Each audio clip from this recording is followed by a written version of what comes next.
ஒருவன் ஹிந்துவாக இருந்து விட்டால் அவன் மதவாதி. இதுதான் இவர்களது போலி செக்குலரிசம். என் நம்பிக்கையை கொண்டாட எனக்கு உரிமை உள்ளது. அதை கேட்க நீங்கள் யார்? உங்கள் நம்பிக்கையை நாங்கள் கேள்வி கேட்கவில்லை. அதே நாகரிகத்தை நீங்கள் கடைபிடியுங்கள். என் மதத்துக்கு மரியாதை கொடுக்கு விட்டாலும் பரவாயில்லை, அவமரியாதையை செய்யாதீர்கள். மற்றவர்கள் நம்பிக்கையை கொச்சைப்படுத்த அவர்கள் யார்? முருகனை கேள்வி கேட்க அவர்கள் யார்? அறத்தை அசைத்த பார்க்க அவர்கள் யார்? அவர்களால் மற்ற மதங்கள் பற்றி இது போல பேச முடியுமா?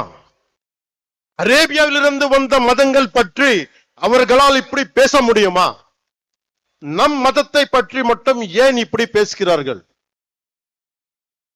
நாம் அமைதியானவர்கள், எல்லாவற்றையும் சகித்துக் கொள்ள கூடியவர்கள். Secularism is a convenient word for a lot of people in our country. Specifically, atheists who doesn't believe in God. Hindu மதங்கள், what these atheists say, they don't believe in God. நம்ம கடவுள் நம்ப மாட்டாங்க. கடவுள் நம்ப மாற்றுறது இல்லைன்னா எல்லா கடவுள் நம்ப கூடாது. பட் இந்த நம்ம நாட்டு எத்திஸ் எப்படின்னா only Hindu கடவுள் நம்ப மாட்டாங்க. That is the definition of secularists of our country, atheists of our country. Secularist கூட்டத்துக்கு அரசமைப்பு சட்டம் கொடுத்த one great weapon is there. அது என்ன? freedom of speech. This has to change. If this does not change, it would be very difficult to sustain our religion. I'm not a fanatic Hindu. I'm a committed Hindu.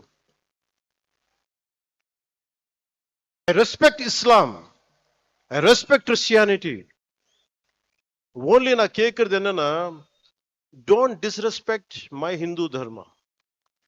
நம்ம அறம் பத்தி நீங்க எதுவுமே சொல்லாதீங்க. This is my